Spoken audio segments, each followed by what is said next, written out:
Assalamualaikum warahmatullahi wabarakatuh. Good morning. May peace be upon us all. Om Swastiastu. Namo Buddhaya. Greetings of virtue. Distinguished Vice President of the Republic of Indonesia, Bapak Professor K. Haji Maruf Amin, and Ibu Wuri Astu Maruf Amin, Honorable Speaker, Vice Speakers, and members of the People's Consultative Assembly of the Republic of Indonesia, Honorable Speaker, Vice Speakers, and members of the House of Representatives of the Republic of Indonesia, Honorable Speaker, Vice Speakers, and members of the Regional Representatives Council of the Republic of Indonesia, Honorable Chairperson, Vice Chairpersons, and members of state institutions, distinguished Ibu Haja Megawati Soekarno Putri, the 5th President of the Republic of Indonesia, distinguished Bapak Susilo Bambang Yudhoyono, the 6th President of the Republic of Indonesia, who watches the speech online, distinguished Bapak Trisutrisno and Bapak Hamzah Hast, distinguished Bapak Muhammad Yusuf Kalla and Ibu Mufidah Yusuf Kalla, distinguished Bapak Budiono and Ibu Herawati Budiono, distinguished Ibu Hajah Sinta Nuriyah Abdurrahman Wahid, Excellencies, ambassadors of friendly countries, and heads of international agencies and organizations, distinguished ministers of the working cabinet and commanders of the Indonesian National Defense Forces, distinguished chairpersons of political parties, distinguished ladies and gentlemen, my fellow countrymen.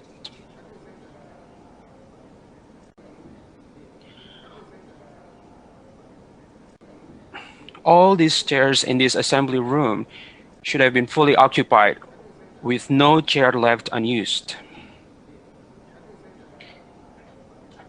The past 2 weeks should have been filled with various competitions and crowds full of joy and carnivals to celebrate and enliven the 75th Independence Day of the Republic of Indonesia.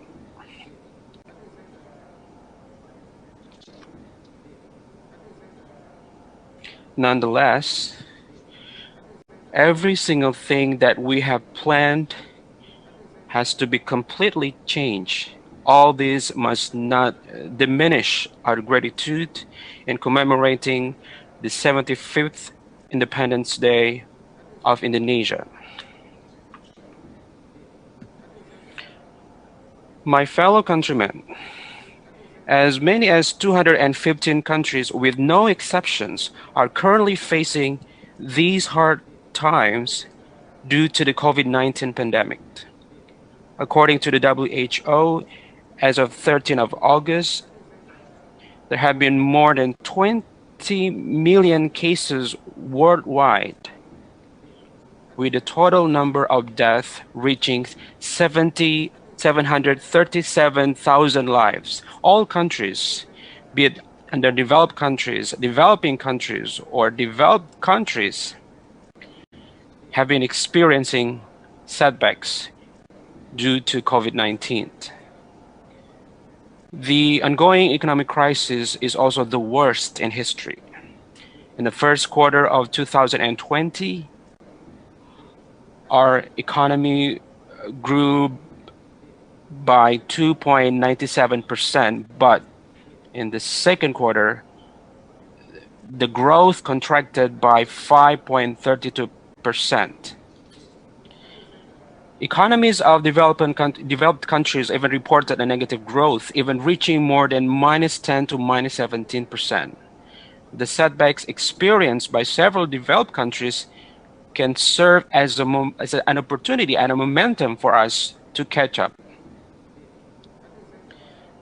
The current economic situation is analogous to a computer crash in which countries are currently facing stagnation. All countries must undergo a brief process of shutdown, restart, and reboot. And all countries have the opportunity to reset all the systems.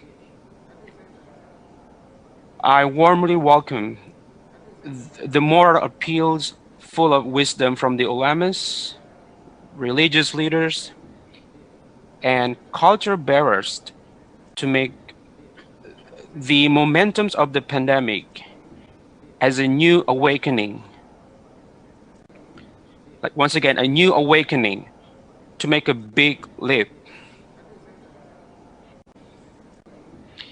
This is the time for us to fundamentally renew ourselves, to make a major transformation, to implement grand strategies in the fields of economy, law, governance, social, culture, including health and education.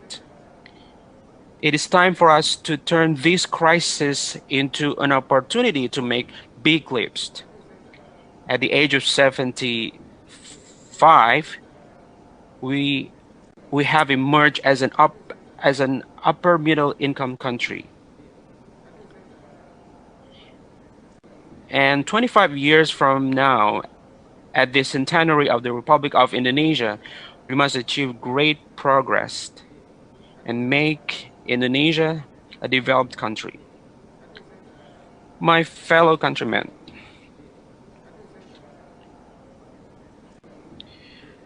we must undertake fundamental reforms in the way we work.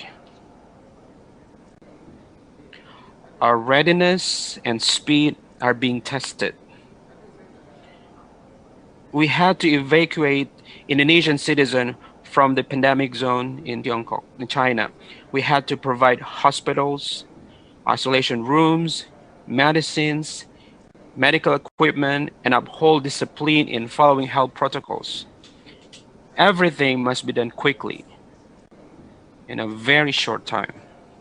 When the health crisis brings an impact on our economy, we also have to take swift actions, providing social assistance for the people in the forms of stable food assistance, cash assistance, electricity fee discount and subsidy, village cash assistance, and salary subsidy. We helped our MSMEs obtain loans through structuring, receive productive presidential social assistance in the forms of emergency capital assistance. We also helped them by purchasing their products. We provided assistance for laid-off workers, among others, through social assistance and pre-employment programs. It was no easy task. It was no easy task. To that end, the government must quickly change programs, formulations of program. We must adjust working programs to the current situations. We must carry out budget reallocation in a very short time. We have issued government regulations in lieu of Law Number 1 of 2020 that has been approved by the House of Representatives to become Law Number 2 of 2020. Thank you to members of the House of Representatives for the fast work. We have also been in synergy with Central Bank, Bank Indonesia, the Financial Service Authority, and the Deposit Insurance Agency to rebuild the economy. The crisis has forced us to change our way of work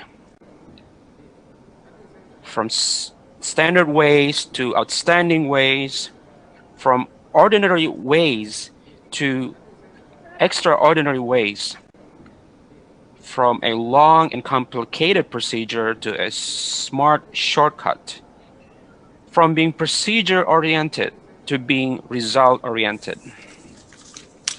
We must change our mindset and work ethic. Flexibility, speed, and accuracy are imperative. Efficiency, collaborations, and the use of technology must be prioritized. We must improve our national self-discipline and national productivity. We must take lessons from this crisis. We must not let the crisis bring about setbacks. In fact, we must capitalize on the crisis as a momentum to make a big leap. My fellow countrymen, we have taken extraordinary measures in the struggle to curb the spread of COVID-19, in treating patients and in preventing death.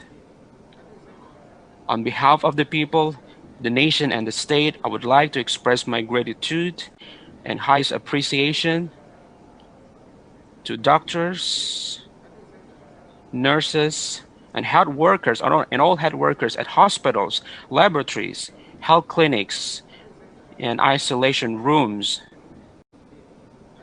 as well as to community leaders, volunteers, journalists, personnel of the Indonesian National Defense Forces and the Indonesian National Police, and civil servants at the central government and regional governments. Amid the pandemic, fundamental reforms in the health sector also must be accelerated. Disease prevention and a healthy lifestyle must be our top priority.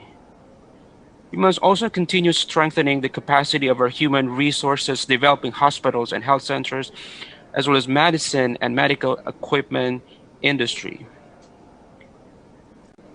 Resilience and capacity of our health service must be improved on a massive scale. Regarding food security, we must ensure smooth food supply chain from the upstreams of production to downstreams of distributions to all regions across the country. Food production efficiency, increasing added value for farmers, strengthening of cooperatives and farmer corporations will continue to be improved.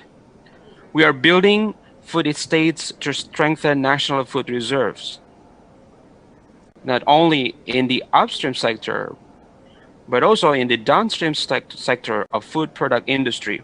We will no longer adopt manual ways, but we'll adopt modern technology and the use of digital sophistications, not only for domestic market, but also for international market.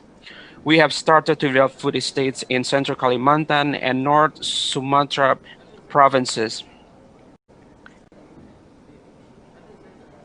And we will continue to develop it in some other regions.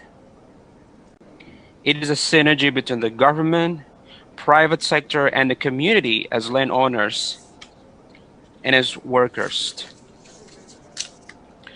My fellow countrymen,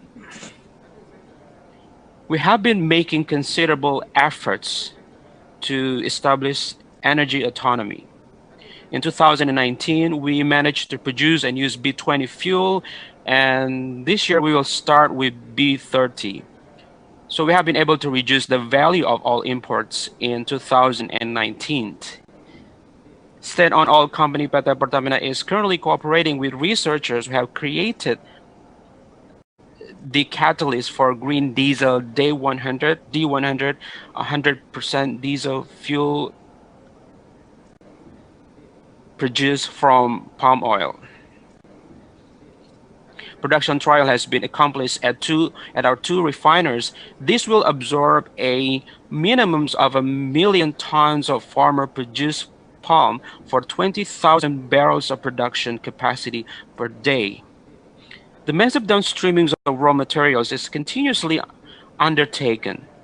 Coal is processed into methanol and gas.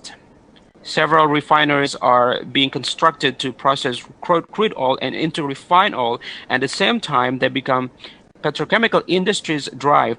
that supply high values of products from downstream industry.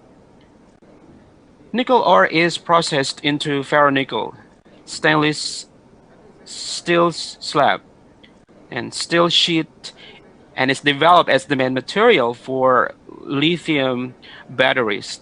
This will narrow down our current account deficits, increase our employment opportunities, and start tackling fossil energy dominations. This will place Indonesia in an even more strategic position in the development of lithium battery, world's electric vehicle, and future technology producer. We must adopt the same principle in building other industrial estates, including super economic corridor development in the northern coast of Java. Batang Industrial Estate, as well as the one in Subang Majalengka, is still being developed in this brief time, designed to attract quality investment that is in synergy with our MSMEs, providing the additional significant values for the national economy and creating employment in a big number. Similar industrial estate will also be built in various regions all over Indonesia that is always in synergy with community entrepreneurships and MSMEs to provide employment opportunities for unemployed young generation and boost equitability of development in all corners of the country. Consequently, a favorable national ecosystem for the expansions of quality employment opportunity must be established. Regulatory reforms must be carried out. Regulations that are overlapping, complicated, and misleading those that are at risk must be put to an end. We dedicate all of these to fair national economy, to the interests of workers and job seekers,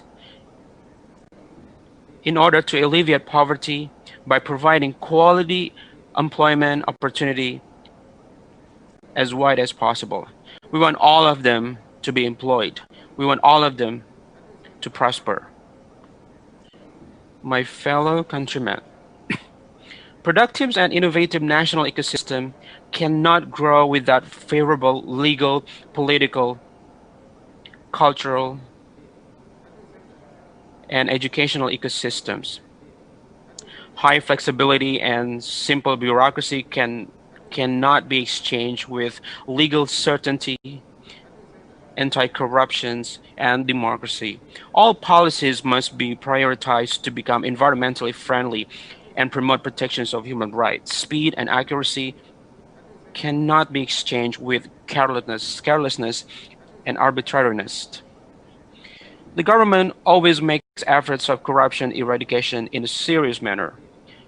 Prevention efforts must be intensified through simple, transparent, and efficient governance, and law must be enforced without discriminations.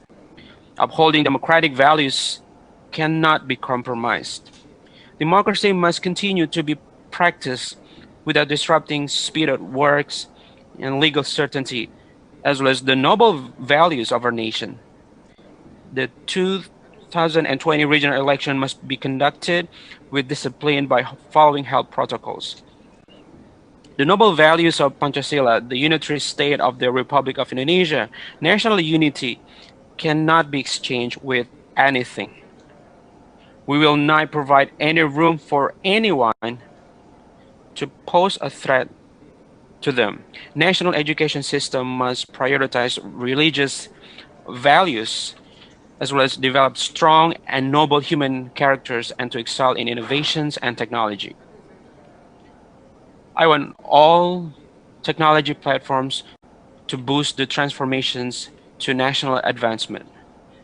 The significant role of our digital media plays must be directed to build humanity values and national characters. The media should not be controlled to amass clicks and likes, but must instead be pushed to contribute to humanity and national interests. Ideology and noble values may, may not be exchanged with economic advancement. In fact, economic advancement clearly requires vigorous national spirit. We must be proud of Indonesian products. We must buy domestic products.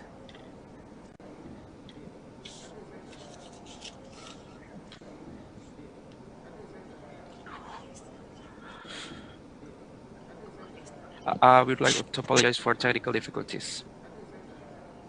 Those great purposes may only be achieved through cooperation among elements of the nation. We apologize for the technical fault.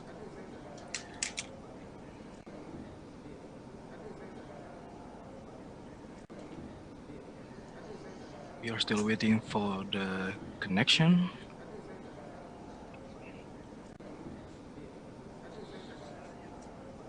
No one should think of themselves as the most Pancasila-minded. All those feeling self-righteous and obtruding are not morally correct.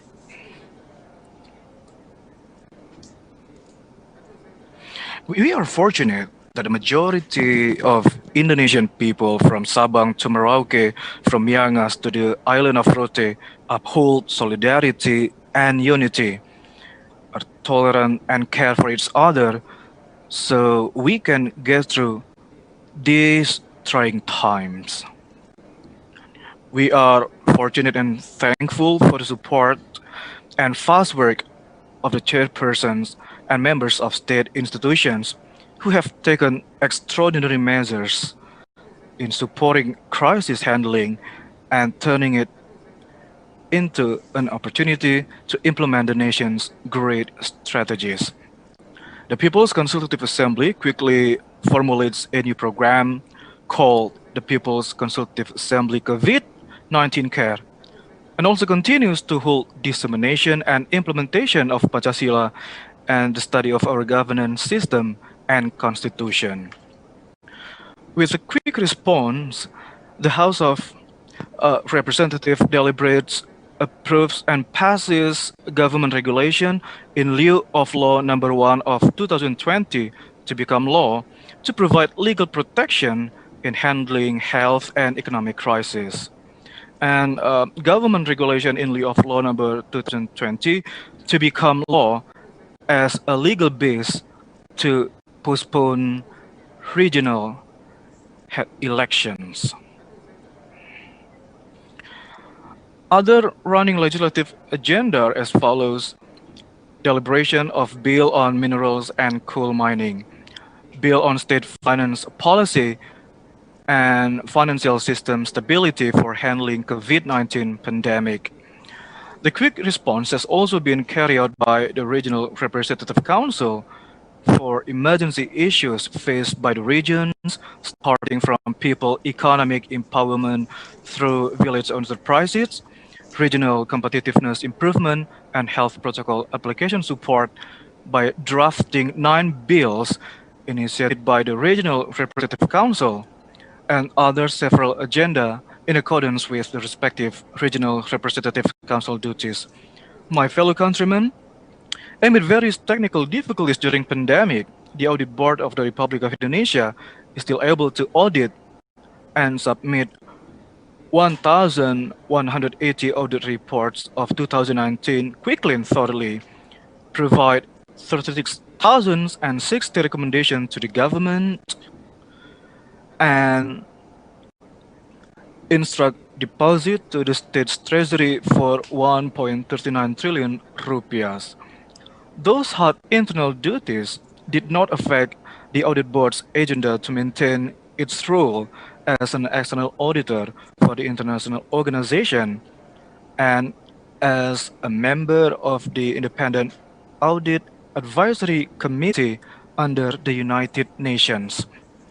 Likewise, the Supreme Court still guarantees the quick trial service during the pandemic, providing virtual trial service through e-court application and e-litigation that have accelerated trials other than public and face-to-face trials.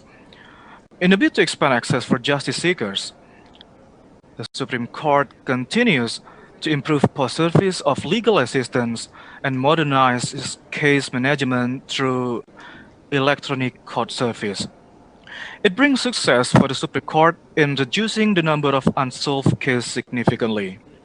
The success of the Supreme Court is thanks to the support of the Judicial Commission, which is in accordance with the Commission's authority.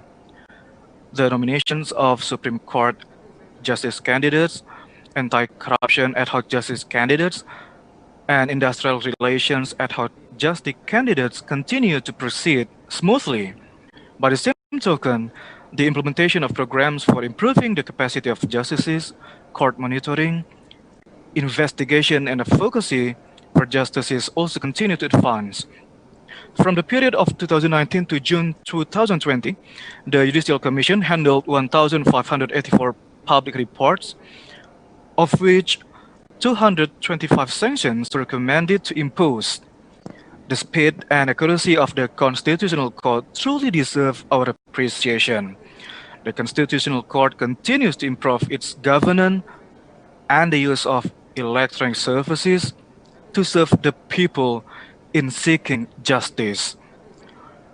The Constitutional Court has been successful in shortening the time of case settlement for judicial review from the settlement time of 101 working days per case in 2017 to an average of 59 working days per case.